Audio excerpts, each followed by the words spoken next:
sa para makahanap ng investor, mga pledge.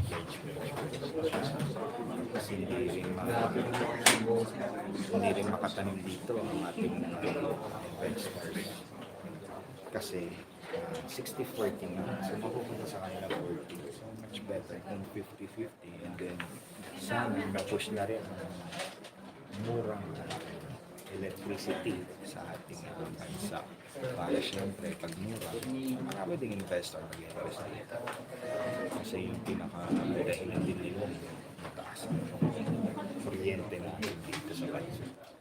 So tuloy-tuloy yung few minutes start natin tayo. Dito na kami dalawa yung magbibiling na congressist.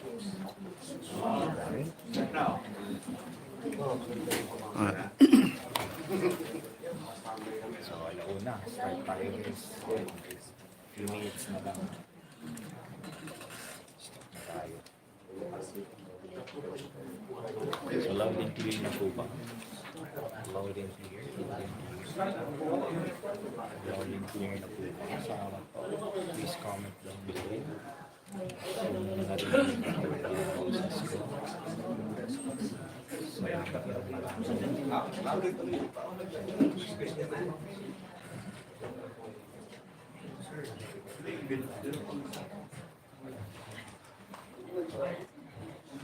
Salamat na naririnig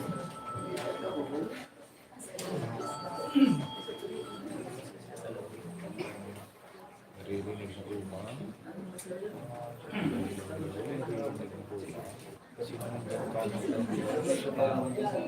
Pa-like po natin, 12 pa lang mag-like. Shout out po sa 187. Pa-like natin. Sino po nandyan? Yan. Tuloy po ito guys. Bakbakan to guys. Labanan ng Kongreso at Senado. Saan ka? Sa Kongreso o sa Senado? Doon ka sa labas nyo. Kasi dala mo yan. Senado, ayaw nila gawin ang mabuti para sa Pilipino. True. Totoo po yan. Kaya marami silang marites.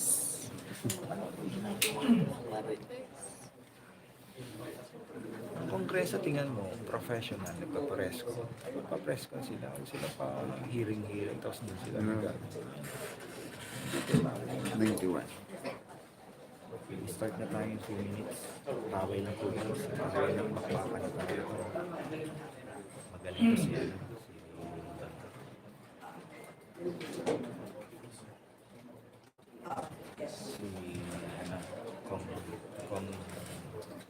Kongresista.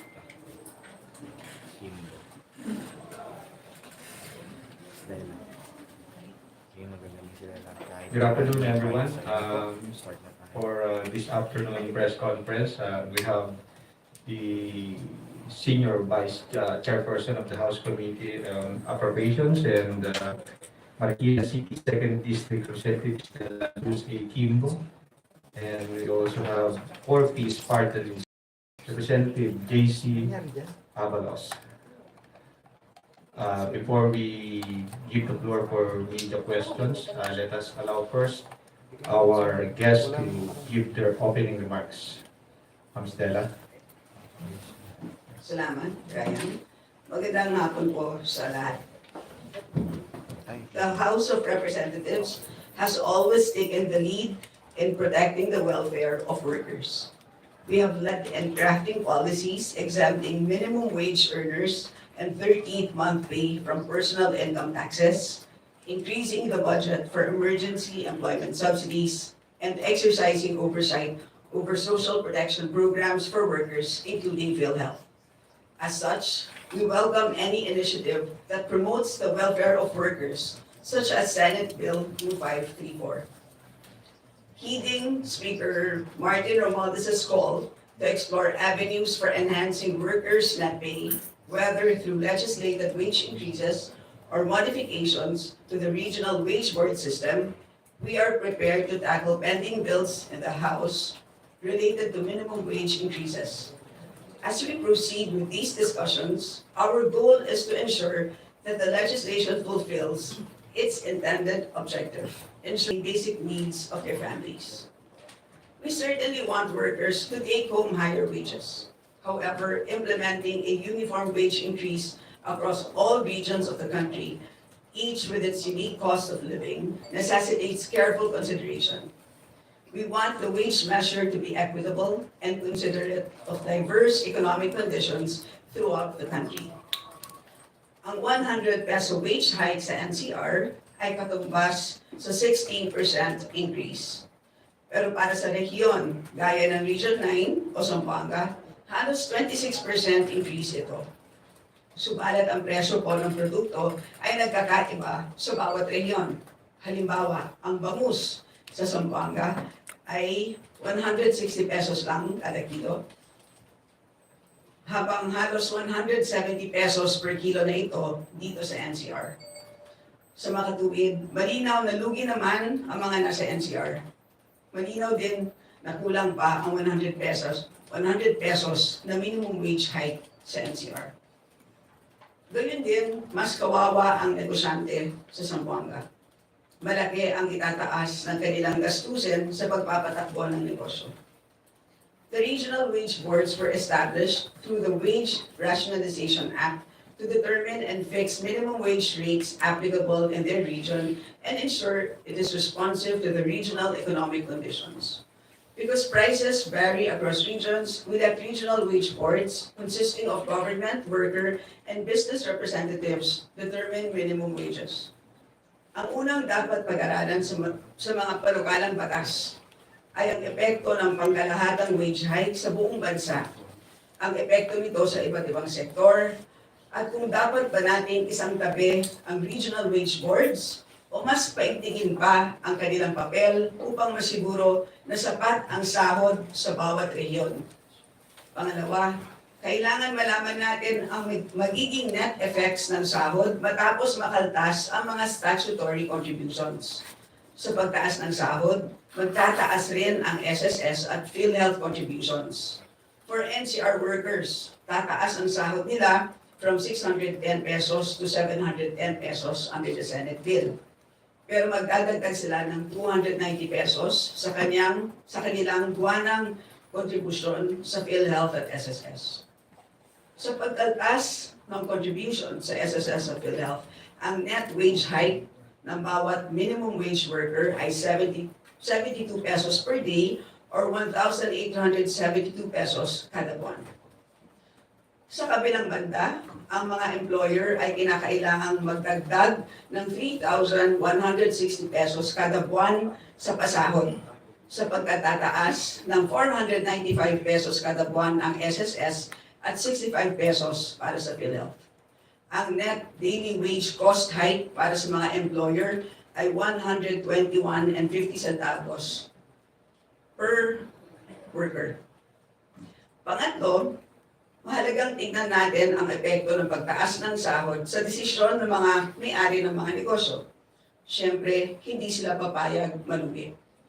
Sa pagtaas ng sahod, ipapaso ng mga negosyante ang dagdag na gastusin sa mga consumer. Kinalaunan, tataas ang presyo ng bilihin. Bukod pa rito, maaaring magtanggal ng mga manggagawa ang ating mga employer upang mabawasan ang kanilang gastos sa pagpapatakbo ng negosyo. We, your representatives, do not want these to happen. Ayaw natin na kung anong ibinigay namin sa isang kamay, kukunin din sa kabilang kamay ng ating ekonomiya. Thus, it is important to hear from our economic managers about the effects of an across-the-board minimum wage hike on our economic health, particularly on the unemployment rate, inflation rate, and the GDP growth rate. Specifically, they should confirm their initial findings that the effect of a 100 peso across-the-board minimum wage hike will result in a drop in the GDP growth rate of 0.5%. Ibig sabihin, dropping from 5.6% in 2023 to 5.1% in 2024. Second, an increase in unemployment of at most 0.7%. This means an additional 364,855 unemployed individuals. And third, an increase in inflation by 0.8%. Ibig sabihin, halimbawa, from the current 2.8% to 3.6%. kailangan natin tanungin sa ibang eksperto kung ganito nga ang magiging epekto ng across-the-board wage hike. At ang pinaka-importante sa lahat, bilang mga kumakatawan sa lahat ng Pilipino, kailangan namin pag-isipan kung kakayanin ba natin ang mga epektong ito o paano natin haharapin ang mga side effects ng panukala.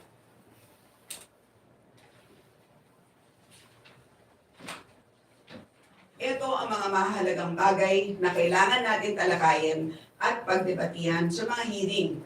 Mabigat na mga tanong, ngunit kailangan natin harapin.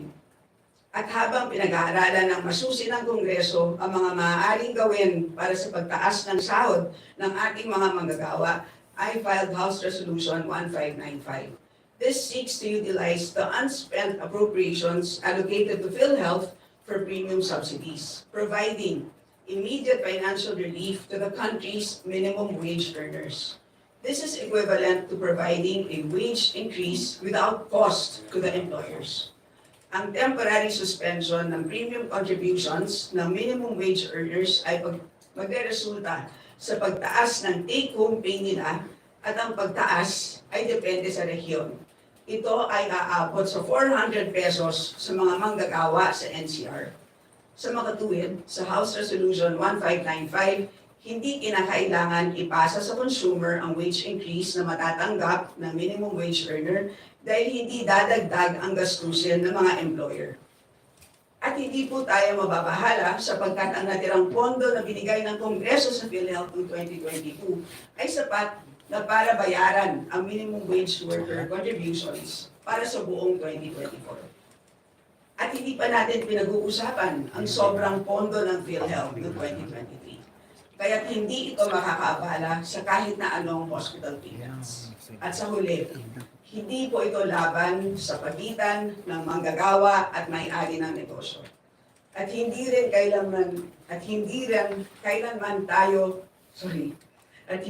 kailanman tatayo ang Kongreso sa gitna ng pagpapataas ng maiuuwing kita ng ating mga manggagawa. Lahat po tayo ay bahagi at apektado ng ekonomiya. Ang dapat na direksyon natin ay ang pag-unlad na kasamang lahat dahil sa isang umunlad na ekonomiya, mahalaga ang bawat isa. Salamat po.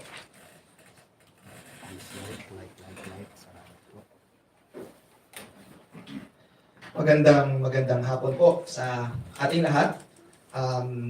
Ngayon, ako po ay magsasalita tungkol sa 13 billion pesos na slinash mula sa budget ng DSWD, particularly ang 4-piece program.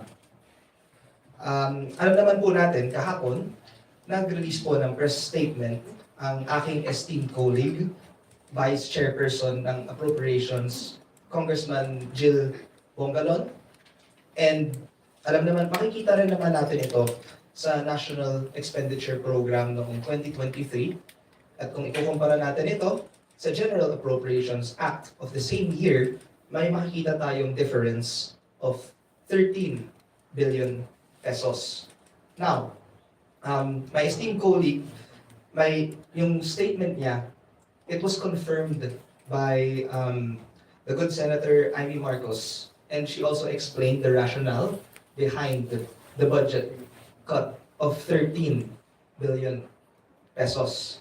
I am here today, nandito ako sa harapan ninyo, upang i-explain ang repercussions ng napakalaking budget cut na ito sa ating poorest of the poor, and of course, ang ating flagship program na ang layunin ay i-break ang intergenerational cycle of poverty.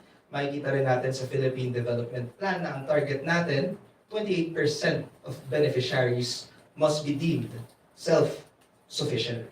So, ano nga po ba ang repercussions ng 13 billion budget cut? Base sa aking meeting with the DSWD, as of this week, ang estimated and projected budget deficit for the 4-piece program for the year 2023 is at 9 billion pesos already. Towards the end of the year, we can expect that number to rise. Why do I say that we could expect that number to rise? Kasi sa proseso ng paghahanap ng mga deficiency, kakailanganin bumaba ng COA sa bawat field office ng DSWD, kailangan nila kausapin ang bawat benepisyaryo ng 4Ps na hindi pa nakakatanggap ng cash grant. So that process of going around the country, going around the field, that would take time.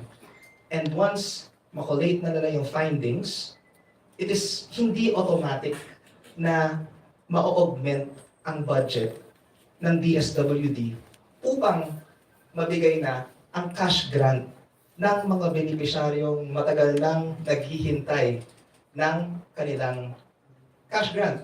Alam naman po natin lahat na paulit-ulit po itong problema.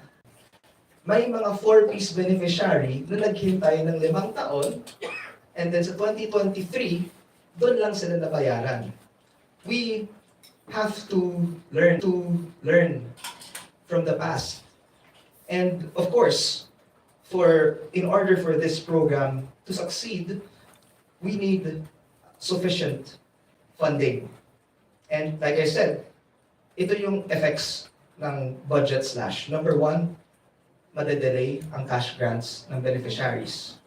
Number 2, yung case load ng ating mga city and municipal links of the 4Ps program is currently at 1:500 beneficiaries. So imagine mo, yung social worker, bawat isang social worker, 500 beneficiaries ang kailangan niyang asikasuhin.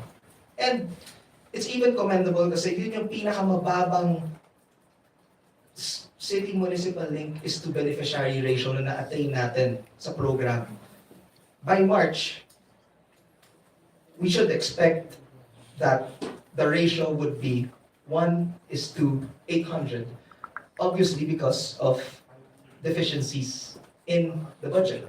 That is why I would like to take this opportunity today to use this platform because I would like to respectfully appeal to our fellow lawmakers, particularly to our counterparts in the Senate. Because the House, in the past 2 years na nakaupo po ako dito sa Kongreso, we have always adopted the recommended budget for the DSWD 4Ps program in the National Expenditure Program. Kung may nagsalita during the budget deliberations or sa plenaryo tungkol sa 4Ps program, ang panawagan natin sa Kongreso, pataasin ang pondo para sa 4Ps upang mabayaran na natin ang mga hindi pa nakakatanggap ng cash grant, upang yung mga naka-waitlist sa programa at matagal na naghihintay, hindi na kailangan maghintay ng mas matagal pa. And syempre po, ang pag-reassess. Every year, another common theme in the 4Ps program is that every year, tuwing may nadadalist, we always want due process to be followed. And kapag re-reassess, gumagamit tayo ng SWIDI. So yun yung Social Welfare Development Index. And that would require added expenses. Kasi marami na namang bababa sa field to verify ang situation ng ating mga beneficiaries. So it is very essential na number 1, para mag-succeed ang ating programa, kailangan hindi na-delay ang grants na natatatanggap ng bawat beneficiaryo. Number 2, kailangan marami tayong personnel on the ground na minomonitor ang bawat beneficiaryo. And number 3, kung kulang ang budget and kung mag-anticipate na naman tayo ng isa pang budget deficit, it will take time to augment it. Kasi kung kukunin natin sa unprogrammed funds ang deficiency, hindi naman kontrolado ng DSWD yan. Kasi marami rin naman tayong kailangang pondahan na importanteng programa rin.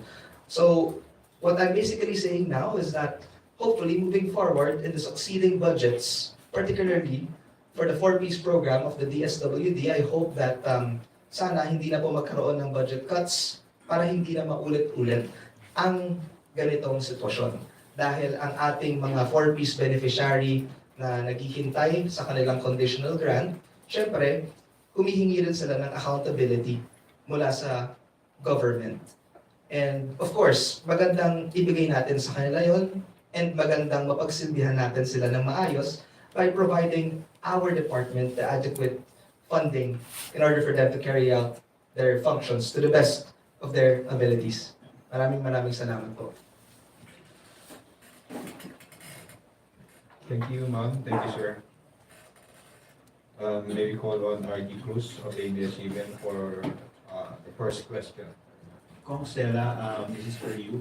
You can face the camera. We understand that the committee of the whole was supposed to convene today. Can we get an update kung ano nang magiging proceedings ng committee of the whole on charter change and how is the process going to run?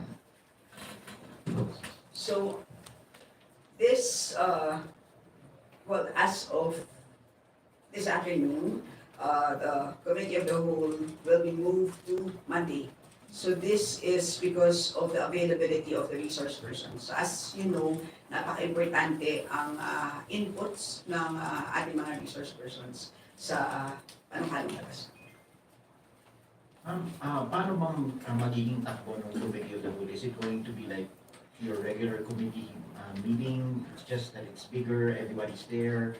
And then how do you police the proceedings? And then paano yun? Kung magko-committee of the whole ba, uulitin pa ba yung magiging deliberations doon pag nagkaroon ng plenaryo afterwards? Because of course the committee of the whole will have to transmit its own committee report to the plenary afterwards, and then that's when the 3/4 vote will happen if it gets there. Well, ang mangyayari nito, RG, is sa plenaryo na namin gagawin yung committee deliberation. So in a way, mapapast track na yung buong proceedings.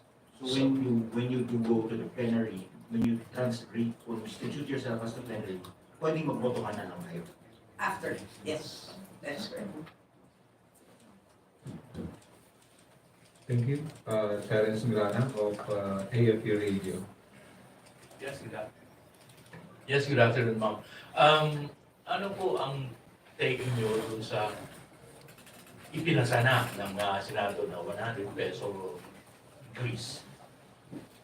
So, katulad nga po ng sinabi ko, sir, basta pagdating sa wage hike, ay suportado naman po natin ang pag-suporta or pag-protekta ng welfare ng ating mga manggagawa.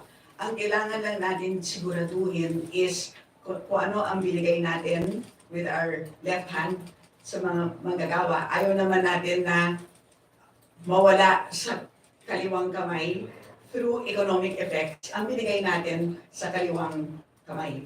Yun ang kailangan natin siguraduhin. And at the same time, katulad ng nabanggit ko kanina, iba-iba nga po ang presyo sa bawat region. So, baka yung 100 pesos po, baka kulang na kulang po dito sa NCR.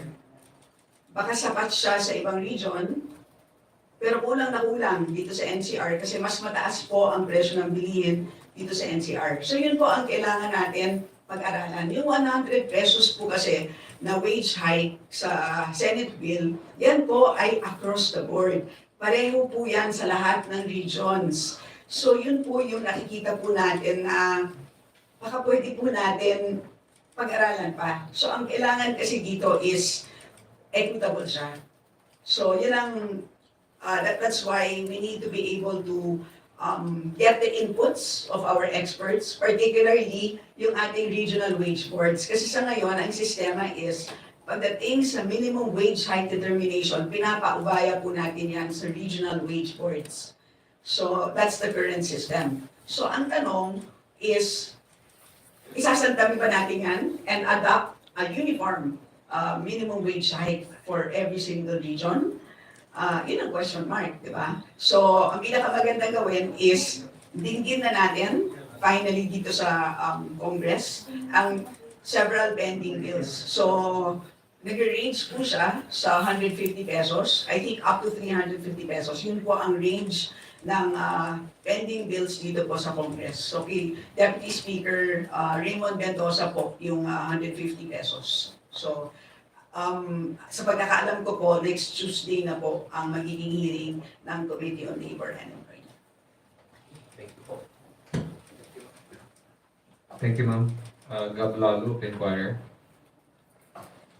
Hello, last Friday, kasi previously, di ba may sinabi kayo na yung pag nagtaas ng sweldo, ma-hurt yung mga MSMEs, mahihirapan yung mga small businesses. So, last Friday, I relayed your fears to labor leader Lucas Espiritu. And sabi niya, kung yung MSME argument daw, ang nag-push lang daw nun yung mga malalaking kumpanya. So, ang suggestion niya, kung concerned daw talaga ang government sa mga MSMEs, bakit hindi subsidize ng government yung wage increase cost ng mga MSMEs? Kumbaga, yung gobyerno ang bayad ng itataas ng sweldo. Ano pong tingin niyo doon sa ganung proposal? Actually, hindi ako nagsabi ng comment na yun tungkol sa MSME. But anyway, gayon pa man. I mean, it was mentioned. No, that's fine. Yes, that's fine. But gayon pa man, sa pagkakaalam ko, exempt naman po yata ang MSME sa Wage Rationalization Act. So, I think that already covers it. So, hindi na natin kailangan pang pag-usapan yung exempt sila. Sir, on the four piece issues naman, sinasabi kasi ni Senator Mike Marcos na yung ni-remove na funds, talaga namang hindi nagagastos. Kumbaga, hindi pa siya nare-release kasi. Kaya pinatanggal na lang. Instead, ibalik pa sa treasury. So what can you say about that? Yes, thank you for raising that question. Gusto ko rin sana habulin yun, no? According to the good senator, hindi nagamit. 45% lang ng fund yung nagamit. And that is the supposed rationale kung bakit tinanggalan ng 13 billion pesos. Ngayon, ito lang naman po yung issue natin tungkol dyan. Tinanggalan ng 13 billion pesos noong 2023. If we were to review the four-piece law, nakalagay po dyan na dapat merong nationalized household targeting system to be renewed every 3 years. Yan yung tinatawag nating listahanan at dyan natin kinukuha ang mga beneficiary ng four-piece. Ngayon, balikan po natin ang listahanan 3, listahanan 2. Listahanan 3, supposed to commence on the year 2019. Hindi pa po ako member ng Congress during that time, pero aware po ako na for that particular year, the budget was passed at the end of the first quarter. And normally, natatapos siya bago tatapos ang calendar year. So that is fortuitous event number 1. Second event na hindi natin na-foresee, 2020, tumama yung pandemic. Now, nag-commence yung listahanan 3, 2019, dapat by 2022, tapos na siya. So, ano yung explanation kung bakit 45% lang ang nagastos ng DSWD? Yan lang ang nagastos ng DSWD kasi na-exhaust na nila ang pwede nilang gastusin. Sa madaling salita, ang mga nakalistang pangalan sa listahanan 2 and listahanan 1, yan na lang talaga ang pwedeng paggastusan ng DSWD. However, the DSWD has informed both chambers of Congress and of course, since 2019 pa sinimulan ang listahanan 3 and alam natin lahat, maraming may hirap sa Pilipinas, at the end of 2022, doon complete ang listahan ng 3. And at the beginning of the year, nabuo na ang 4.4 million households. And then dyan tumiming ang deficit ng 13 billion pesos. So sa madaling salita po, ang dahilan kung bakit, I know the good senator might have good intentions kasi nga nakita niya mababa ang utilization rate ng agency, pero kung bubusisiin natin ng maayos at kakausapin natin ang ahensya at aalamin natin ang dahilan kung bakit yan lang ang nagastos. Kasi during that time, yun lang talaga ang pwedeng gastusin ng DSWD. Para maging parte ng 4Ps, hindi naman yan automatic na basta may mahirap, pasok agad. Hindi siya ganun kasimple. May batas kasi tayong sinusundan, may batas na sinusundan yung ahensya. At nung lumabas ang listahan ng 3, nakakalungkot na malaki ang nabawasang budget. Kaya po nag-arise ang ganitong problema. So, sorry. Can I just, babalikan ko later yung tanong mo So, kung yung follow-up ko sa 4Ps, mamaya na lang ako mag-interview. Dun sa minimum wage, dun sa MSMEs, nakalimutan ko lang banggitin kasi naalala ko bigla yung conversation. Sorry, senior moments na ako. So, okay, kahit na exempt ang minimum wage earners because of a law, tatandaan natin, ang importante kasi is ayaw natin ng wage distortions. So,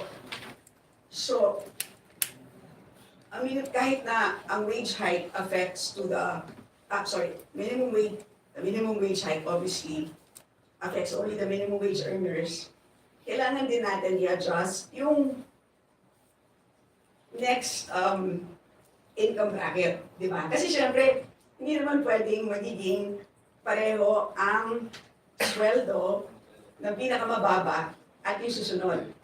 Di ba? So yun ang, so pag nung kinompute ng mga economic managers natin, yung magiging epekto sa unemployment, sinama nila yung epekto ng pag-a-adjust ng other salary brackets. So I guess doon pumapasok yung comment na matatamaan yung MSME. So yun ang tandaan na lang po natin. And number 2, kahit na exempt ang MSMEs dun sa minimum wage, hindi sila exempt sa PhilHealth contributions at saka sa SSS contributions. Kaya ko rin naisip na magandang masuspend ang PhilHealth contributions nila. So talagang at least yon klaro na meron silang temporary relief. Thank you. Kuya, follow-up lang. Sige. Okay, go ahead. Sir, meron bang personally mga 4Ps beneficiaries na lumapit sa inyo na dahil dun sa nangyaring yun, hindi na sila nakatanggap afterwards? Merong ganong cases na lumapit sa inyo mismo? Definitely. And in any case, it is also public knowledge na ang daming benepisyaryo ang nagrereklamo dahil delayed ang pagdating ng kanilang cash grant. Okay, thank you. Isa lang Guilty Regonan of DCRH. And then MS Capanti, then Annalie.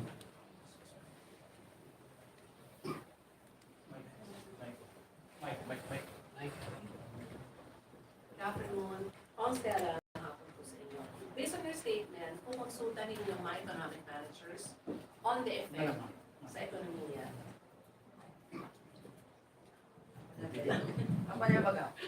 Ang Stella, based on your statement, kung konsulta ninyo yung economic managers, kung ano maging epekto sakaling mapasa yung anumang amount of wage hike dito sa Congress. Pero po ba tayong tinitignan na time frame? Kasi ang sabi ng labor groups, kailangan na daw nila ng umento sa sahod sa kabila ng patuloy na pagtaas ng presyo ng mga bilihin. Yes, so katulad ng sinabi ko, no, beginning Tuesday next week, mag-umpisa na ang pandinig sa mga iba't ibang minimum wage hike bills natin. So, urgent matter ito, importante. And alam naman natin, mataas pa rin ang presyo ng bilihin. Pero kahit paano naman, at least in the last 12 months, kahit paano naman po, bumaba na rin naman po ng kaunti ang inflation natin. At least compared to 12 months ago. Kasi sa ngayon, nasa 2.8% tayo. Of course, mataas pa rin ang presyo ng bigas. Pero kahit paano, yung ibang commodities, kahit paano nag-ease ang inflation. But gayon pa man, Tuesday next week, we'll start the hearing of these bills.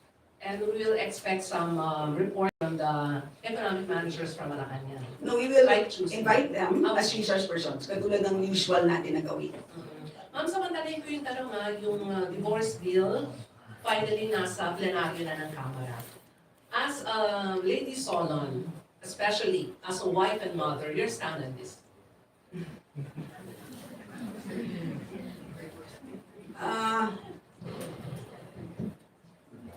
Ang hirap naman ang tanong na yan. Your stand on ma'am. Sagutin mo. Pwede na lang mag-submit sa'yo, ganun. Siyempre, ang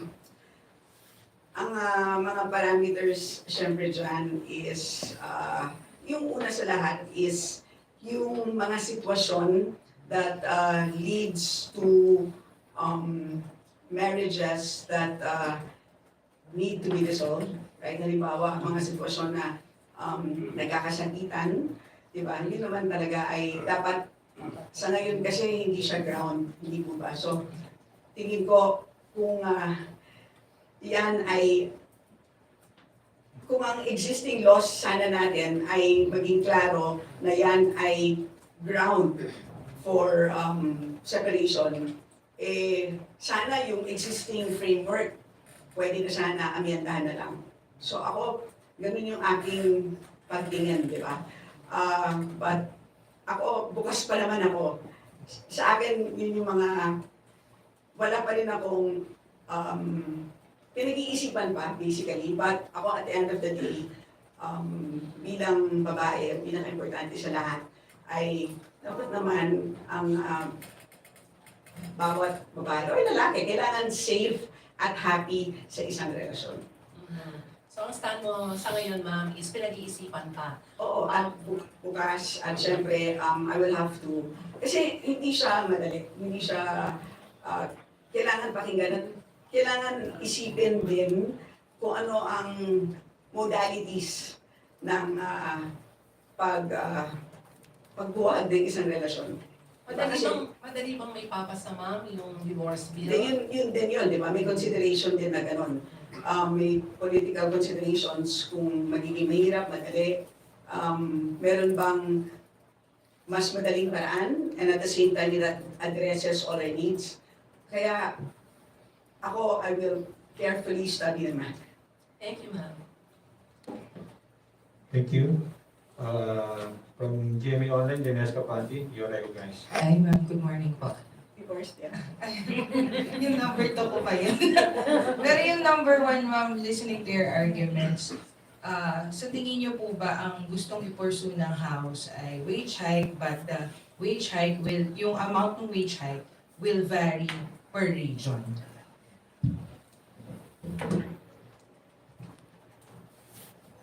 Nakikita ko na mas rational ang ganong approach. Kasi yung 100 na uniform, parang mahirap siyang mag-work dahil nga dun sa examples na pinakita ko, whether from a consumer's point of view or from a business person's point of view.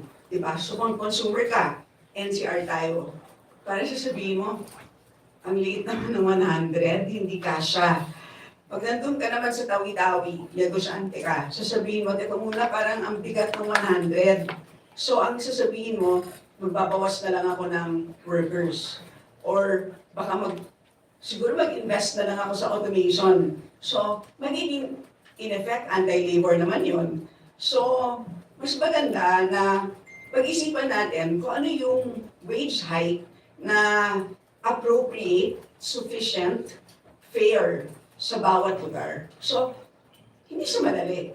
Di ba? So, sa totoo lang, yun ang pinakamahirap sa wage hike na usapan dahil it really requires careful study. So, yun ang gagawin natin beginning. Yung pangalawa po, yung divorce. Di ba? Kasi Association na lang ako. I was about to ask you, Sir, can you chime in? Sir, can you chime in? Kasi nabanggit niyo po yung yun nga, na hindi explicit sa existing laws na domestic violence is a ground for annulment or psychological incapacity, yung mga ganun. Tingin niyo po ba yung amendment ng existing laws to make that explicit na ground yun, mas madaling pumasa? Better chances of, the measure being enacted into law. Ako sa tingin ko, yes. Mas madali. Based from my understanding of the law, no? In cases of abusive relationships, di ba? Legal separation lang yung pwede. Hindi ka makakapag-annul. And bilang isang co-author ng divorce bill, naniniwala ako na it's about time because out of all the countries in the world, it is only us and the Vatican. But at the same time, it is also important to give respect to the multitude of religions we have in the country. But at the same time, we shouldn't deprive men or women of the right to separate in cases of abusive relationships. So sa madaling salita, kung sakaling mapasa ang divorce bill at syempre, hindi may mga sektor sa lipunan na tutulig sa rito, siguro wag na lang sila magpa-divorce. Pero doon sa mga taong na-trap sa isang abusadong relasyon, we shouldn't deprive them of that because this is a means for them to be productive and happy members of society. So, yun lang naman. Thank you. Annalise Milano of Bombo Radio. Kong Stella, good afternoon, and Kong JC. Ma'am, take nyo lang doon sa panukala ng Department of Agriculture na imbes pera ang pamamahagi natin sa 4Ps ay bigas. Bigas na lang po daw ang ibibigay imbes na pera. Ano po ang take nyo dito? Thank you.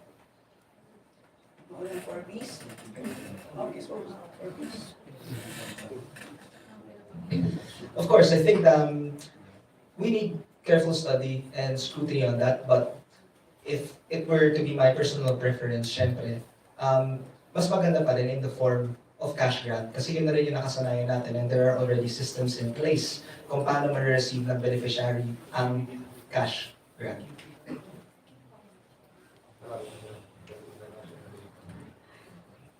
Well, mas madali i-distribute ng cash. Yun ang first.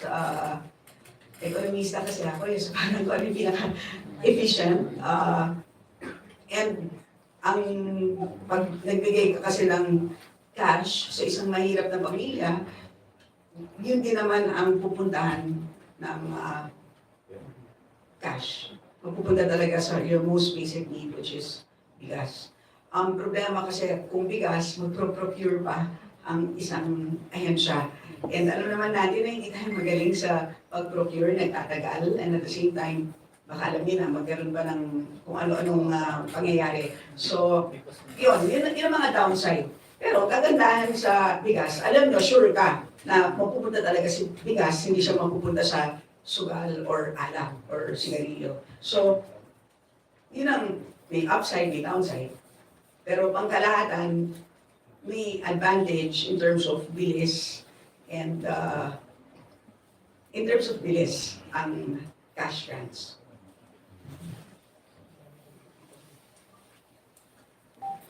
Okay na. Kat Forbes of Radio Pilipinas. Good afternoon po, Kongs. Hingi lang po ako ng comment or statement ninyo doon sa directive ni BBBM sa DSWD and NEDA na magkaroon ng mechanism para magkaroon ng automatic adjustment yung cash grants sa 4Ps para makasabay siya sa inflation. And if ever po, baka meron na rin po kayong nakikitang suggestions. Thank you po. Yes, I'm glad you asked that question. Actually, here in the House of Representatives, sa committee natin ng Poverty Alleviation, nagkaroon na tayo ng technical working group kung saan meron tayong consolidated bill. Hindi lang ako sure kung kailan siya nakaschedule for second and third reading, pero natapos na ng technical working group na ito and ina-adjust natin ang amount ng cash grant para makapagsabay siya sa inflation. So for example, dun sa educational grant, di ba, the elementary level, meron siyang 300, gusto sana natin gawing 500 dito sa house. Junior high school, 500 pesos ngayon. Dito sa house, gusto 700. And then sa senior high school, from 700, gusto natin gawing 900. And of course, gusto rin natin pataasan dyan ang kanilang mga health grant to around 1,750. And it is also important kasi sa current 4-piece law na meron tayo, I think the mandatory review period it's not happening on a yearly basis, no? Ino-double check ko na lang kasi ayoko magkamali sa exact number of years bago mag-review. I think it's either 3, 5, or 7. But here in the House, we proposed that the review period should be once a year because hindi naman natin alam kung kailan darating ang susunod na pandemya o sakuna. So at least every year, rine-review natin. And kung sakaling magkaroon ng emergency at mabawasan ang buying power ng peso, madali mag-make ng adjustment. Napakahalaga rin na every year meron tayong mechanism in place kung sakaling i-adjust yung presyo dahil every year rin natin inaasikaso ang budget. At least kung magkakaroon ng adjustment as to the amount of cash grants na pwedeng matanggap ng isang 4-piece beneficiary, kami dito sa Kongreso and siguro sa Senado, at least mapapasok namin sa budget ang wastong halaga upang magampanan ang mga nakasaad doon na presyo ng cash grant.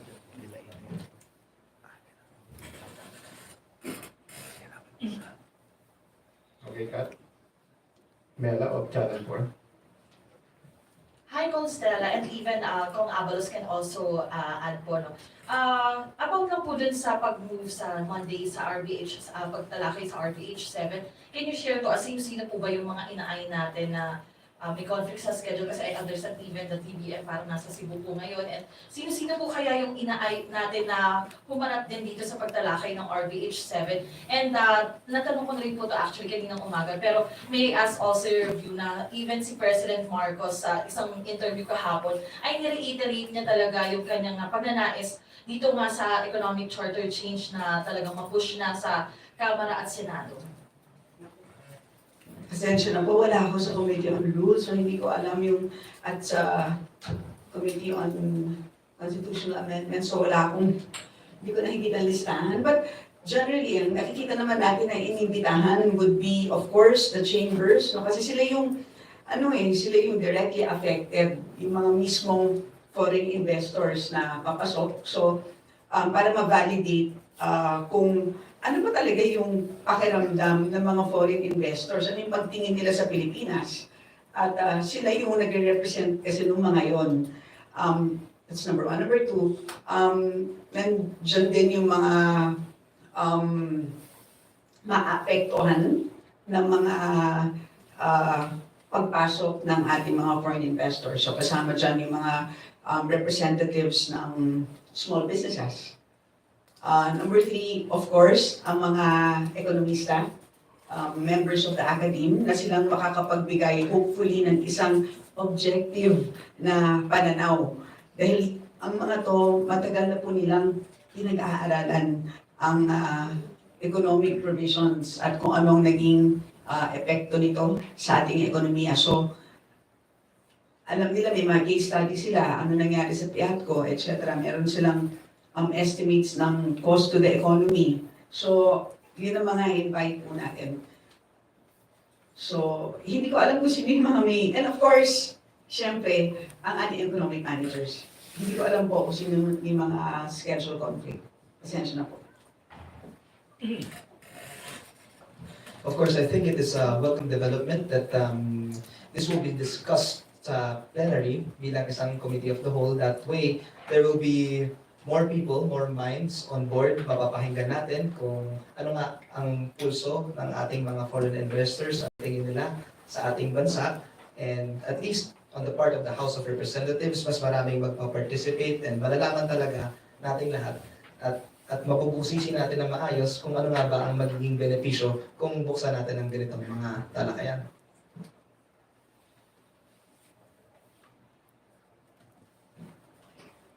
May info lang na hahabol si Badyo at saka si SDS Dong.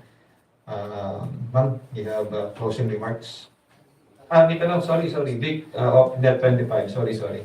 Ma'am Estela, sir, Mike. Para magbalik ka, maraming gusto makarinig ng boses mo. Ms. Stella, can you give us the categorical position of the House of Representatives since the Senate passed the Senate Bill 2534, the 100 peso across the board legislated wage increase? So, on the part of the House of Representatives, walang gagawing counterpart bill regarding legislated wage increase, but based on your explanation, the other way around. Hindi kayo, you're against legislated wage increase. Meron po tayong pending wage bills, but hindi po 100. Kung hindi po, ranging from 150 to 350. So in short, higher po than 100. So, since may pinasa po ang Senado, kahit mas mababa po siya, ang prudent na gawin po namin is, ang tatalakayin po namin is kung ano po yung nakafile po sa atin, which is those ranging from 150 to 350. So yun po ang gagawin natin sa Tuesday. So kung ano po yung pagkakasun, we cannot preempt kung ano po yung mangyayari. Kailangan nga natin pag-aralan, no? Kung ano yung pakikinggan natin ng iba't iba pong mga experts at hindi sa isa ko na po kung ano yung mga issues na kailangan natin alamin from the experts. So, it is not legislated across the board. You're against across the board. Yun po ang number one po na sa tingin kong pinaka mabigat po na challenge na kailangan ma-address. Kasi malulugi po ang maraming workers na nasa NCR. Karamihan kasi ng minimum wage workers ay nasa NCR. So, at mas mataas ang presyo sa NCR. So, yun ang kailangan natin ma-address. Welcome po, Majority Leader Manix M. Delipe and Deputy Speaker J.J. Suarez. Thank you for joining us, sir. And we welcome also the presence of Senior Deputy Speaker Aurelio Dong Gonzalez Jr. Welcome, sir. Opo, ano?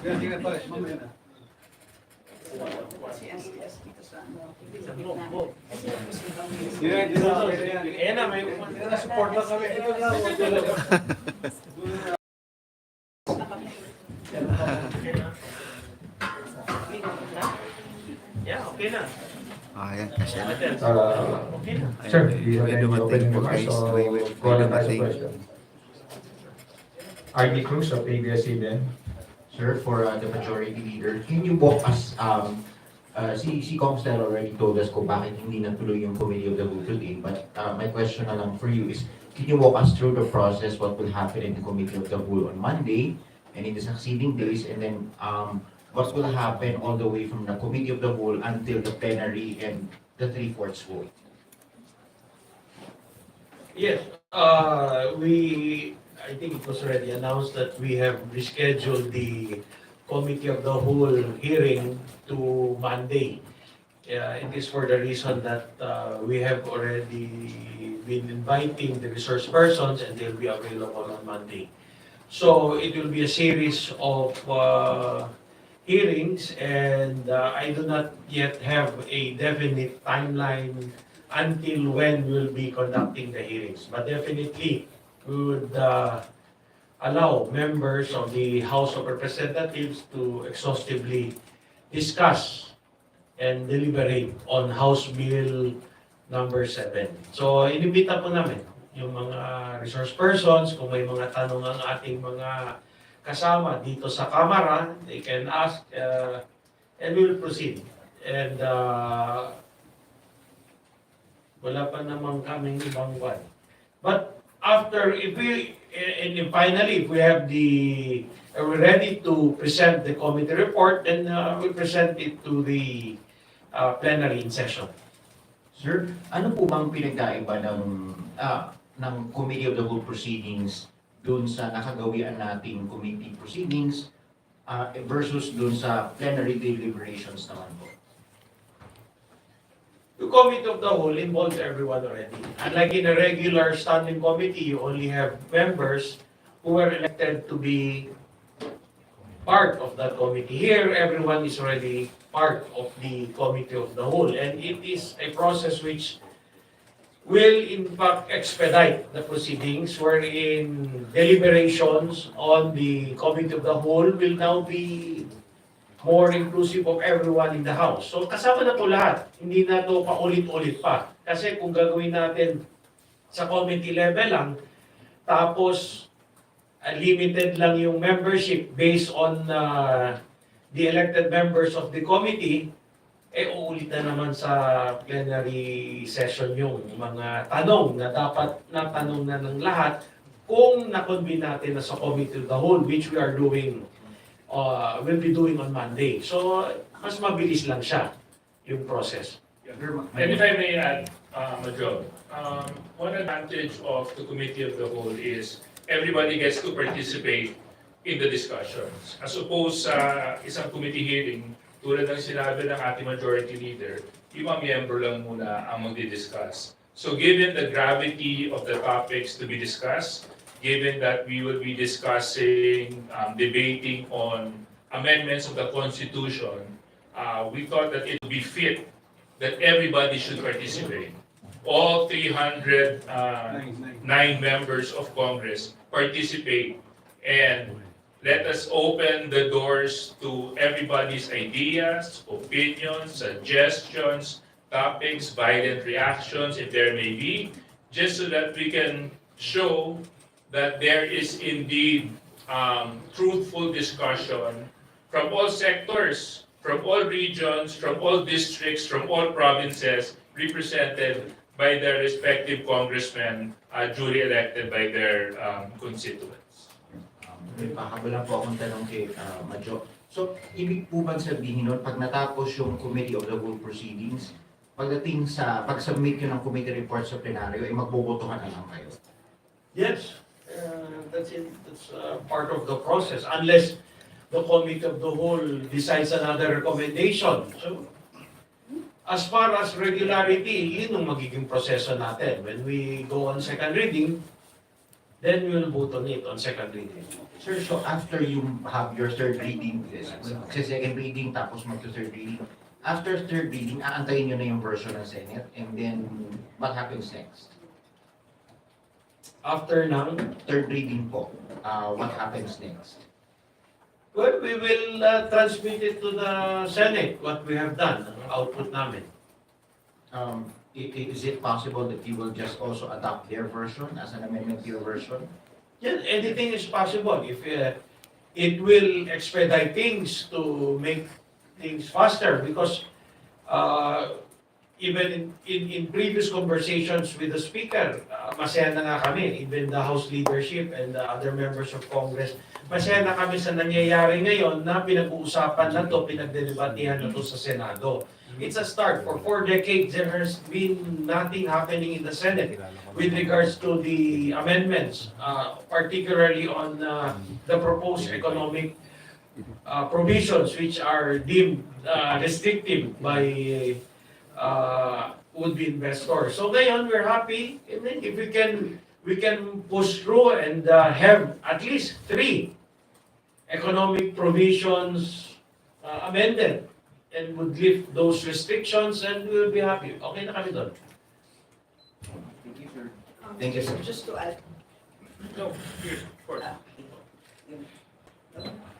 Just to add, hindi naman kasi everyday kami nagko-committee of the whole. So it reflects that we treat the matter with utmost urgency. And importance. And so, yes, Major, it's very important to us. Because sinabi na rin po yan ng Presidente, so kami po ay we take his instructions very seriously. And at the same time po, as you know, we've had over 300 bills filed in the last how many decades? So ibig sabihin, ilang beses na rin po namin ito tinake up sa committee level. So siguro po, pwede na po natin yan nagpasan na at this point in time. Kaya diretso na po tayo sa plenary. Thank you. Head Sarto of DZME, you're recognized. Good afternoon, sirs. To Majority Leader and to our deputy speakers. Sir, I have two questions. Unahin ko muna yung kay Senator Amy Marcos. The Senator has already answered the allegations of the alleged realignment of 13 billion.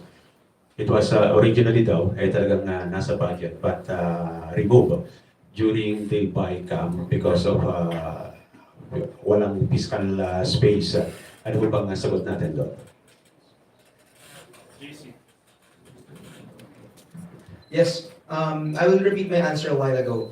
The rationale behind, according to Senator Ivy, the rationale behind the 13 billion budget slash was that 45% lang daw ang nagamit ng DSWD na pondo. But we have to remember, for the year 2023, ang nangyari kasi dyan, ang basehan ng 4Ps ay ang listahanan. And nung year 2019, dyan lang nag-commence ang listahan ng 3. It took a while to complete. We only completed it at the beginning of 2023, at the end of 2022. Ang dahilan kung bakit 45% lang ang nagastos ng DSWD, kasi constrained sila. Yung pwede lang nila bigyan ng cash grant ay ang mga na-exhaust ng beneficiaries from listahanan 1 and listahanan 2. Kung gusto natin mag-add ng mga beneficiaryo sa ating programa, kailangan natin sundan ang batas. At nakalagay sa batas, kailangan sinusundan natin ang National Household Targeting System, which is the listahanan. And the listahanan 3 came out noong 2023. Now, it was anticipated na mako-complete natin ang listahanan 3 ng 2023. The DSWD has informed both chambers of Congress na mako-complete na yan by that time. Hindi na complete yung listahanan 3 kasi nga 2019, the budget, the GAA, at the end of the first quarter, doon lang siya naipasa. 2020, nagkaroon tayo ng pandemic. So, na-affect ang paggawa natin ng listahanan 3. So, yun po yung sinagot ko kayo. So, inuulit. Thank you.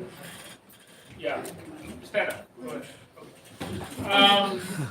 Unang-una, I think the question is, dahil na inamin ng ating mahal na senador na nagbawas siya ng pondo, I think ang tanong is, ilang milyong Pilipino ang naapektuhan dahil dun sa pondong nawala?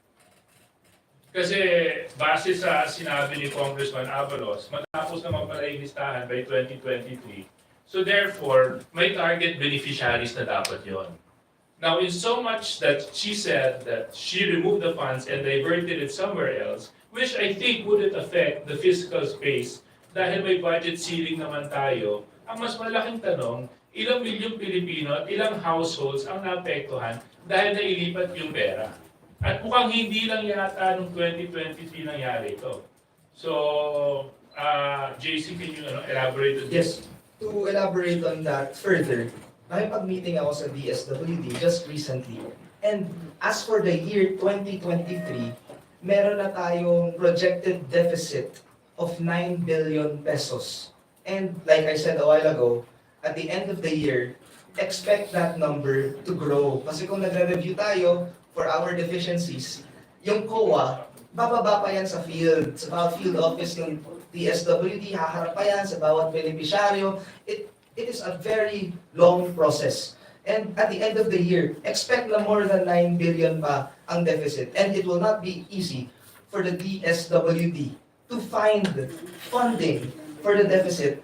Kasi manggagaling pa yan sa unprogrammed funds and wala namang discretion ang DSWD sa unprogrammed funds. So, sa madaling salita, yung 13 billion na na-slash mula sa budget, it is hunting us to today. And very recently nga, kwento sa akin ng DSWD, sa ngayon na, 9 billion na in deficiency. And we should expect that number to grow and we should learn from this so that in the succeeding years, maging successful ang ating 4Ps program at hindi na magka-deficiency and slash ulit. Yeah, and I don't know if my reaction would be right. Maybe JC can correct me kasi 4Ps representative si JC. So, yung sinasabi na hindi magagamit yung pondo, kaya inilipat sa iba, hindi naman ibig sabihin na matatapos yung paggamit ng pondong yun sa 2023. Pwede naman yun, ipagpatuloy pa rin yung paggamit sa 2024. Diba? So hindi dapat naging dahilan yun. Na, kasi yung payables nun, yung mga beneficiaries nun, tuloy-tuloy pa naman sila tatanggap kasi huwag natin kakalimutan, 4Ps is a law. You know, it's not just a regular program, it's not just a project that comes and goes, it is a law. So it has specific beneficiaries, it has specific objectives, and therefore the funding has to be secured to support the intent of the program.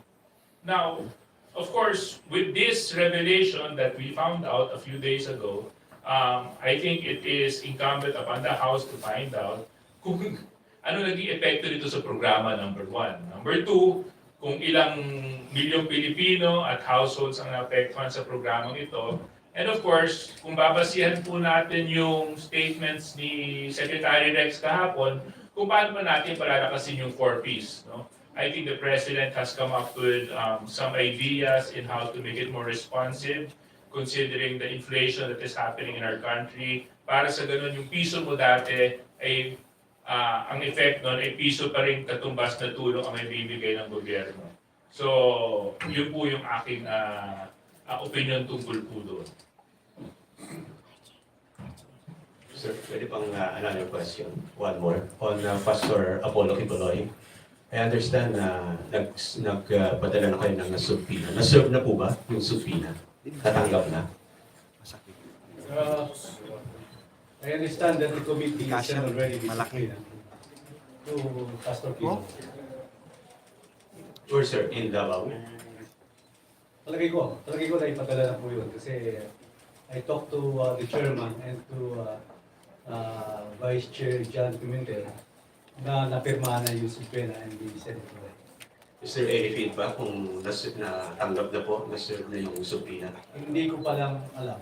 Pero alam ko March 12. Magkita-kita na lang po tayo ni Pastor Kibuloy sa March 12. Okay. Thank you, sir. March 1? March 2. Thank you. For today's last question, may call on Kim Salinas of Balitang A2Z. Kim?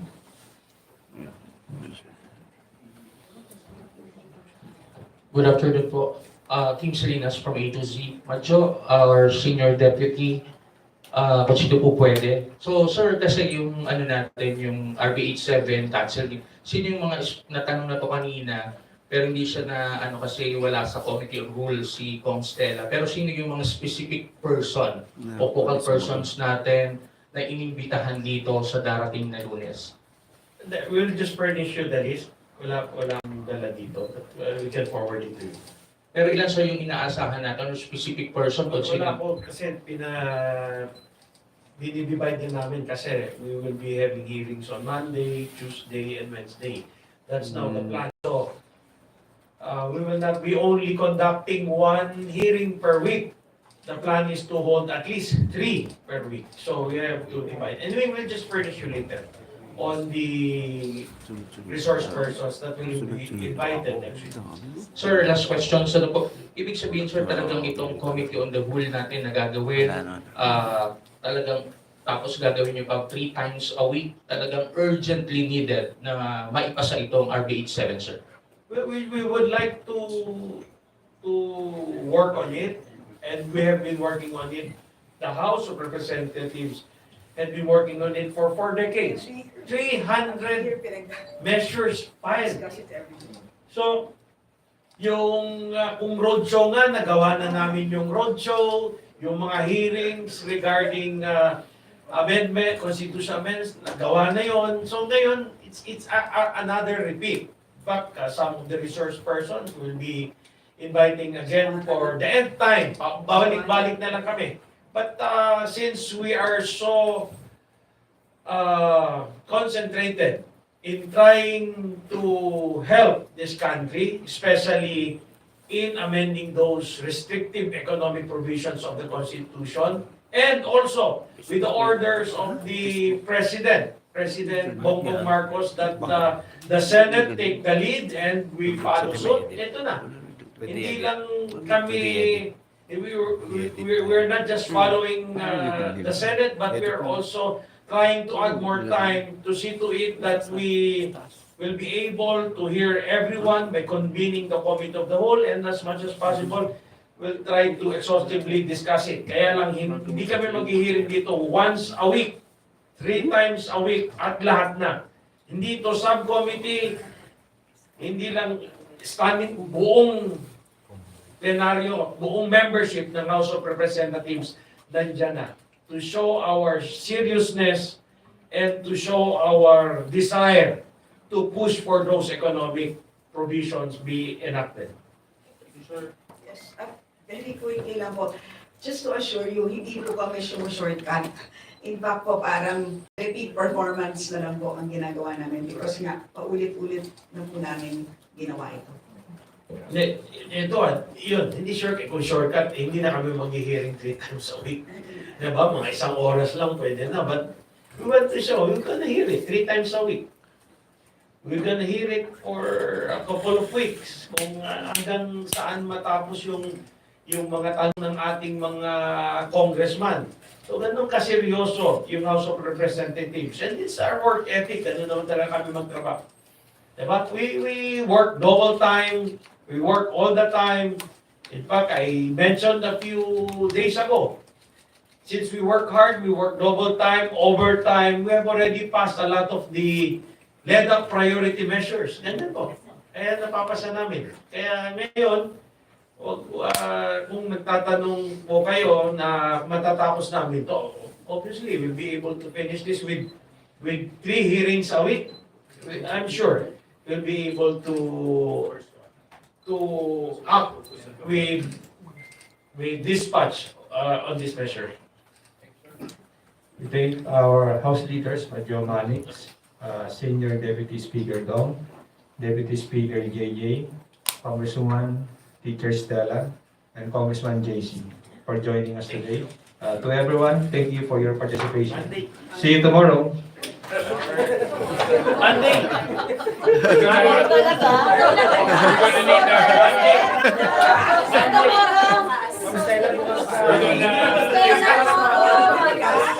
Marcela, tomorrow na ulit tayo.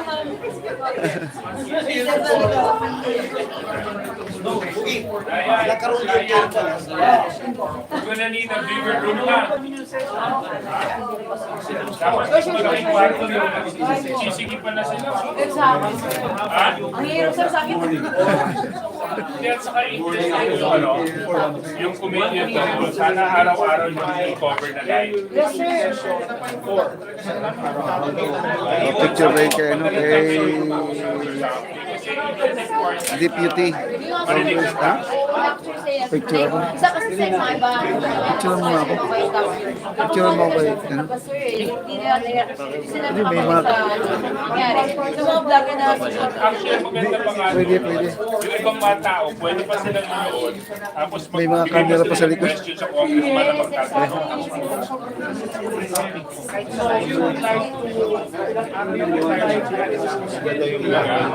Active ang tao. Yes, sir. Kasi, Pwede tayo diba? Ha? At least Pwede yung lang. interest. Okay. May tubig niyo, tubig niyo. Ay, sorry po. Yung Gcash mo. nasasama ko sa Gcash. Gusto na pala chikas, ha? Ayan, Ana Palma. Ayan, si Tropa Ilonggo. Marami kami dito.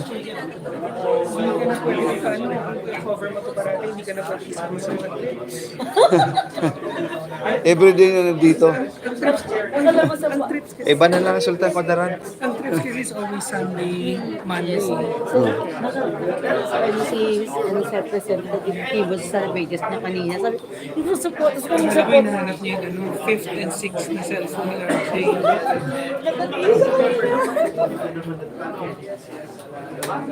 Eh sabi ko, hindi na mo sapatos ka. Kita natin yun. Tiga dyan.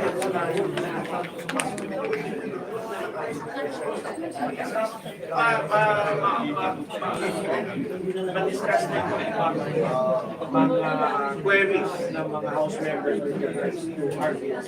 Sir, kasi nakasabi sinabi si Congressman, free hearings na ba? Ano yan? Yung hindi, sabi niya, kaya tapusin daw ng free hearing. Reverse lang ako. Hindi. Tansya ko baka kulang. Kulang. Mga ilang weeks kaya, sir? Before the end of the... Malalaman natin yan next week. At matatansya natin yung takbo eh. Di ba? Monday, Tuesday, Wednesday. Kung wala masyado nagtatanong, baka naman matapos agad. Kung marami nagtatanong, magiging mahaba. Actually, sir, factoring in kasi yung mga hearings din sa committee kung Rufus before, di ba? Kasi baka pareho lang naman. Pareho lang yung tanong. Yes, lahat. Pati hindi lang itong Congress, ulit-ulit lang sa amin. Gusto lang namin, pakita rin na maski nagawa na namin, we're still going to have 3 hearings a week, not only for 1 hour per hearing. Kasi baka may bagong inputs yung mga resource persons na baka yung mga ibang hindi na imbitahan 5 years ago, 10 years ago, or last year, maimbitahan natin sa Lunes.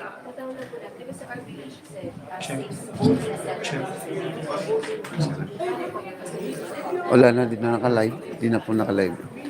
Bawal kayo magsalita dito sa loob kasi. It's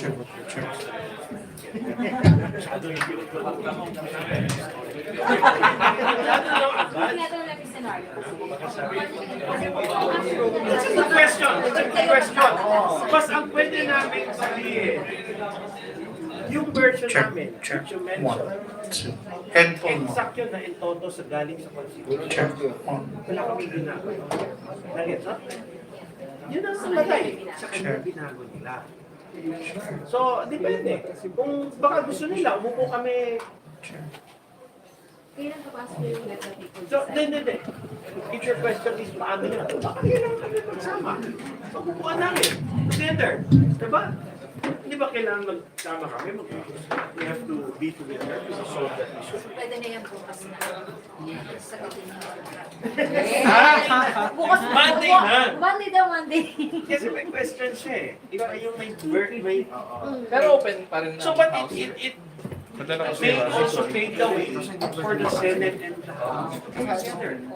Usapan natin paano ba ito ayusin natin. Yan ang sabi ni Congress. Kailangan magsabat ko sa usa ng magawa natin. Actually, nila-live na ba? It is anybody can, hindi ito lang question, anybody can bring in. Ang tanong lang kung meron na bang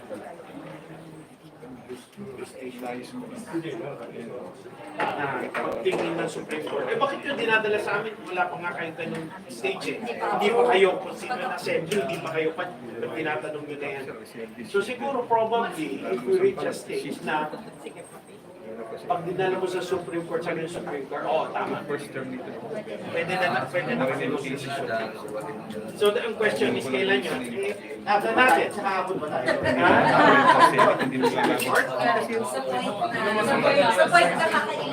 Hindi ko matatanong yun. Any taxpayer can do that. Kaya maraming salamat po sa mga nandito. Thank you so much po. At tapos na po ang ating press conference dito sa May Congress. At maraming salamat po sa mga nag-likes. Thank you so much po. Well, meron ba sa Constitution? Parang wala yan sa pinapatas natin eh. Ano ko sa Supreme Court? Ano mo ginagawa nito ng dalawang chamber na to? So, it's the question, anybody can, any taxpayer can raise that. Pwede niya sa kung buda siya sa ginagawa ng Senado ng House, so at meron ng justicia mo rin, hindi iakyat. Pero sa amin ngayon, yun ano. Hindi natin. Hindi natin ang mangyayari. Gusto ko na makita anong may... Hindi, itong bottom line dito. This is new to everyone. Wala pa eh. We're treading on something to the ano. Paano? Malalaman pa natin as we go. Kasi ang around here us have seen this happening. Di ba?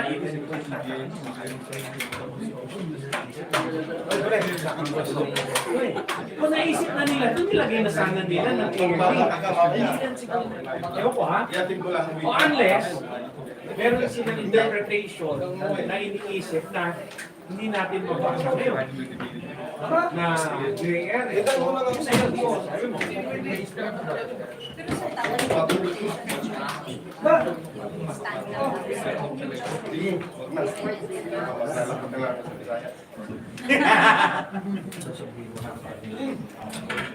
Alright, maraming salamat. Paalam mo sa inyo lahat. At tapos na po ating, at paalis na po si Congressman. Okay, maraming salamat. Bye-bye. Alam.